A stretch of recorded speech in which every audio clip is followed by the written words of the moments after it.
Welcome everybody to this episode of the Audacious Hot Seat, and my guest today is the fabulous Chantal Gerardy. I've known Chantal for a long time and we've done some amazing things together actually over the years, and I'm so pleased that she's here on the hot seat with us. Now Chantal, would you like to please introduce yourself? Just give us a bit of background, because I know you're from South Africa and we really want to know what you've been up to and how you've gotten into where you are now. Hi, Lauren. Yes, I am that crazy South African woman with a bit of Italian, so the hands will go and I'll probably hit my ears out of my ears while I'm talking. But yeah, I think in November it's going to be 13 years now. So 13 years flew by. I originally immigrated from Durban, South Africa, and super grateful I did, especially if you're hearing what's going on there with the riots and that in Durban at the moment. And when I moved here at the time, I moved with my husband, and I had 3 kids under the age of 5 years. So identical twin girls that were 4 years old.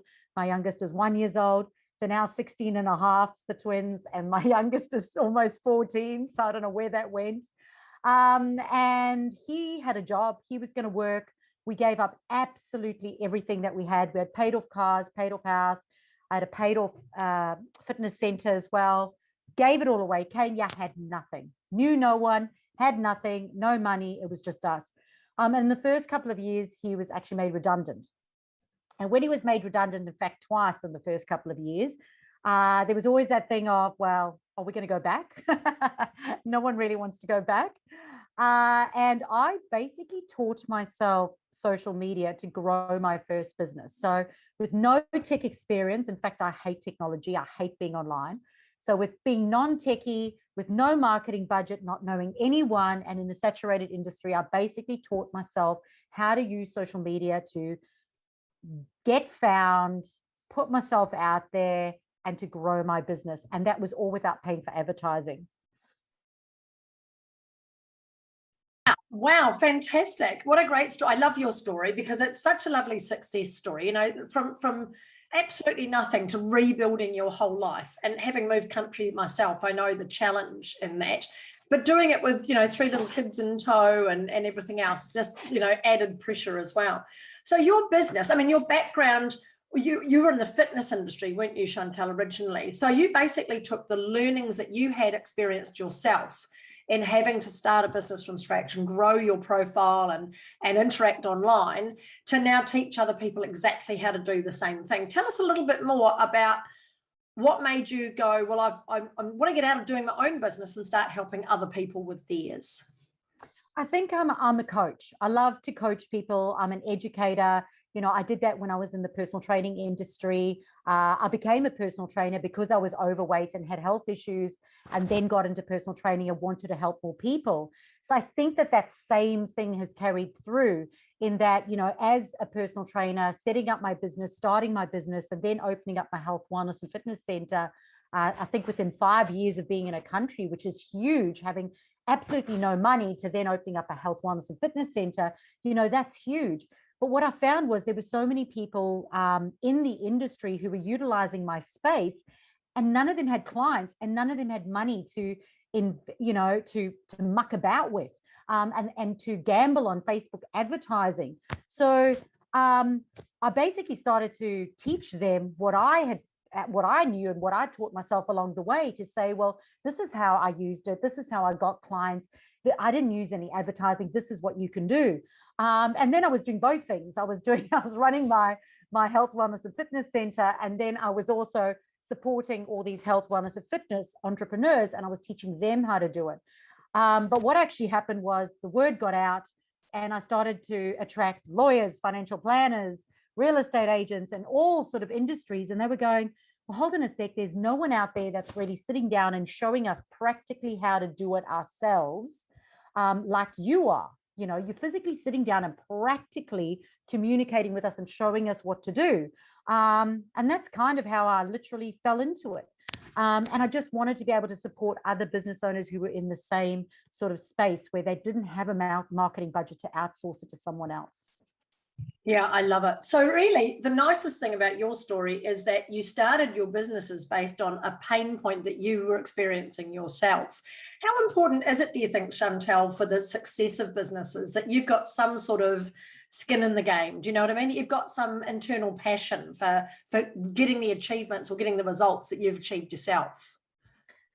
Look, I'm very driven and I have big goals, and I always have had them. You know, one of my biggest goals was to buy my own place, which I did last year, which I'm super, super, excited about. But one of the things that I learned, in South Africa is that South Africa, we don't have government funding. We don't have Centrelink. There isn't something to fall back on. So I think I might be a little bit more motivated than most people, because even though there's Centrelink and, you have that option here, South Africa, that is not an option. So it's like, you cannot fail. You have to make this work. You can't just rebrand, throw in the towel, or just go find a job. Like, you really do have to invest in yourself to be successful and have this happen. So for me, I suppose that's why I'm incredibly passionate about helping business owners. It's almost like there is no other way. I don't want you to throw in the towel, but you need to be able to turn your passion into profit. Because if you don't, how are you going to feed the kids? Like, how are you going to actually survive? And I suppose that's why I'm particularly driven and exceptionally passionate about helping more people. Yeah, I love it. There's something to be said, isn't there, for having a bit of adversity in your life, because there's nothing like that deadline, that requirement to pay the mortgage or whatever it is. And a lot of people don't do it. They don't like that extra bit of pressure on there. But for you, it's been something that's really made you with what your business has become. So all of those great things happen to you, and you've grown these amazing businesses and done it really well. But what are some of the biggest challenges that you've faced in growing your businesses? Well, I'm going to say scalability. And I'm probably because I'm one of those people, I'm an action taker. I just jump in and I just figure it out along the way. And I've always done that.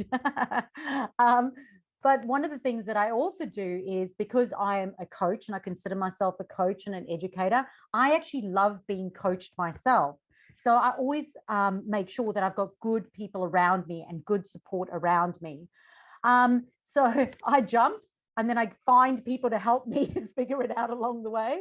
And I would say scalability has been the biggest thing, because every single time I've got to a point where I haven't had the time to be able to have all the clients that I've generated from my business, or I haven't had team in place because I've just gone out and got all this business, but I've had no team, or I've had no systems in place. And I suppose that's one of the reasons why one of my new sort of mottos in the last year that I've come up with is skills plus strategy plus system equals simple sales, because we want things to be simple and we don't want things to be so hard. And every time I've had to scale and grow, it's been stressful and overwhelming, and it's been exhausting, and it's been, absolutely crazy. But then you've got to develop your skills and you've got to refine your strategy and have good people around you. And you have to put systems in place, because if you don't have systems in place, it'll be really difficult. I remember just prior to COVID, literally, I think it was a week before COVID started, one of the things that I'd had on my vision board was being paid to travel around and help more people. And I got this massive contract, and they were going to fly me absolutely everywhere. And I was already like about a third of the way through it. But when I was flying around and I was presenting to everyone, I was picking up even more business. But at the same time, I still had to carry on helping the business that I had and keep answering the phone and answer my emails. And I was like, this isn't how I planned. I thought it'd be all fun, traveling and having fun and helping more people. But I got so incredibly overwhelmed because I realized that I didn't have those systems in place to be able to, cope with that. But yeah, COVID stopped all of that about a third of the way through anyway. So, but I think that would probably be it. Scalability and just making sure that you've got systems and good people around you.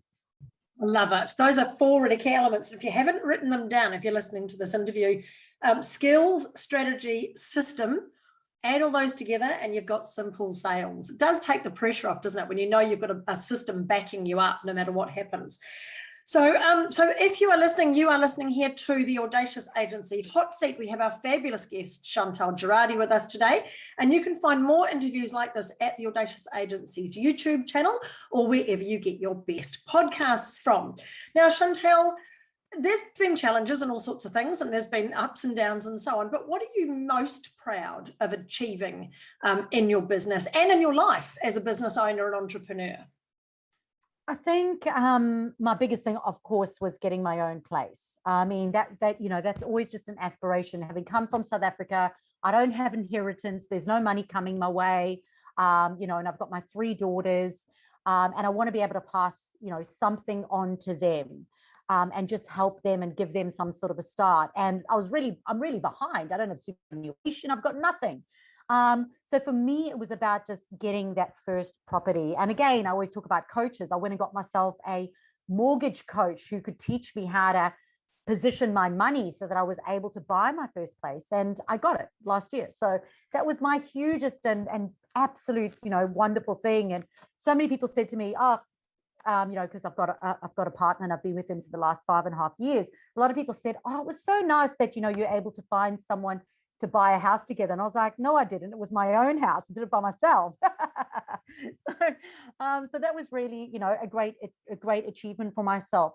My second sort of greatest achievement is being able to obviously help my clients. I mean, some of my clients, I've had, 2 sisters who came to me, we're just struggling for absolute, the last couple of years online and making about $5,000 to share between the 2 of them over the year.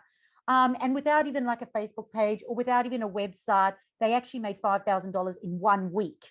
And for me, just to be able to help people like that, to be able to show them like the income producing opportunities that they have in their social media, without them having to pay for ads.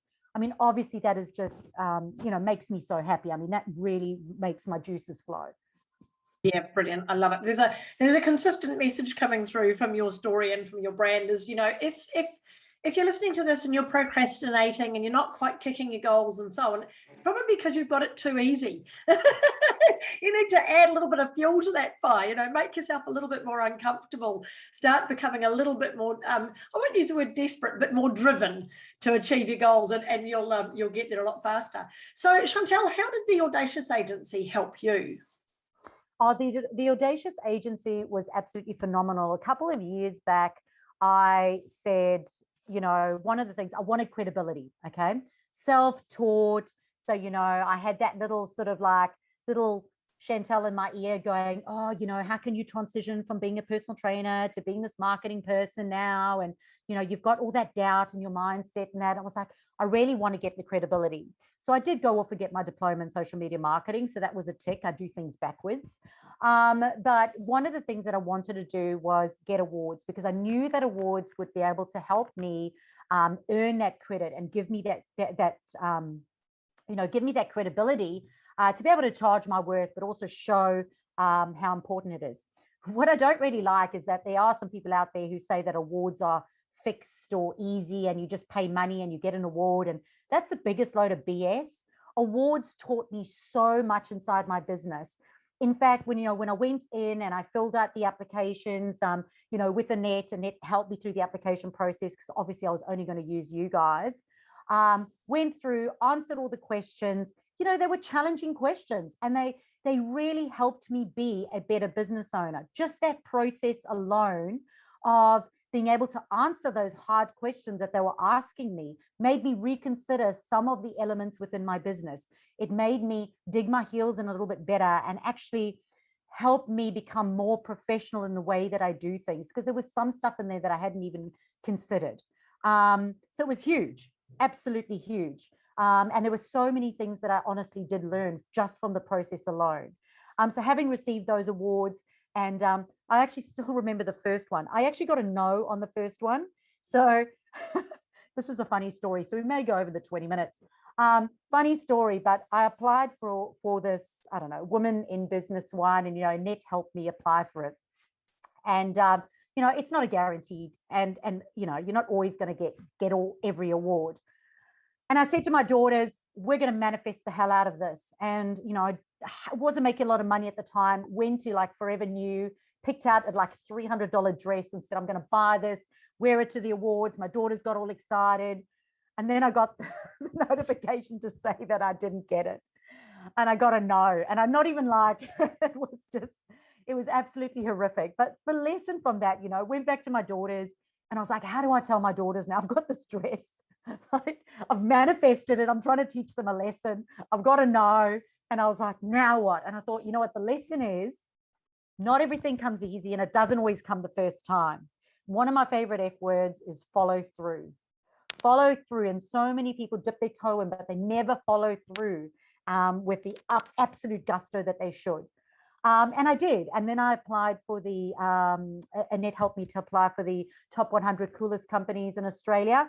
And that was my first award. And I thought, how super cool is it to receive like that? I was nominated as one of Australia's top 100 coolest companies. And I actually flew down to Melbourne, met Annette down there as well. We had an awesome evening together with her partner and my partner, and had the most amazing time down there. And it was such like the best title I could possibly ever have and add to my, repertoire, as opposed to, I don't know, the women's whatever that I would have received. So there was even a lesson and a learning in that.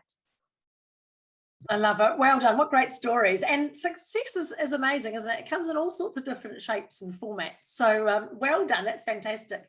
What I loved about your story was those words you used. Not everything comes easy. If there's anything anyone would take out of this discussion that we've had today, is you have to work, you have to put the effort in. I love the fact that you've got that great blend of manifesting and setting goals and doing the work, as well as encouraging your family and your girls and your children to be part of it as well, which is so extraordinary. So if we could go back now, Chantal, into your past and meet you somewhere, what advice would you give yourself way back then that might have helped you? I mean, my favorite motto in all the world is just do it. Like Nike that is my favorite one ever. So I absolutely love that. So if I went back,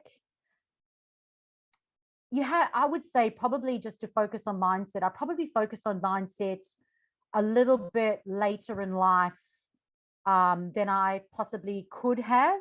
I have that internal drive, and that probably comes from a scarcity mindset because of South Africa and, my upbringing.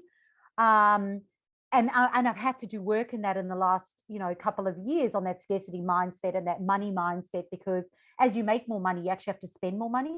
I've now got a team of 7 and I've got to pay 7 salaries at the end of every week. And you can't have a scarcity mindset to do that. You have to have an abundance mindset. So if anything, I probably would have said to myself, yes, you can just do it. But also just work on your mindset, because that's a muscle. And you have to work that muscle, and you've got to train that muscle to stay strong. Brilliant. I love it. Such good messages and all of these things. I love it. Thank you so much, Chantal, for your time today. It's been an absolute pleasure to have you in the hot seat. And I'm sure everyone who's been listening today will start to think a different way about adversity and, making sure that you are really putting yourself out there and making sure that you are accepting the challenges that come your way, because good things are out there. They come to those who have those strategies and they work hard to get them. Thank you so much, Chantal, for being here. If you want to get in touch with Chantal, she's extraordinary with what she does. A link will be underneath the interview to her business, so you can get in touch with her. And thank you again for being in the hot seat, Chantal, and we wish you all the very best. It's an absolute pleasure. Thank you so much.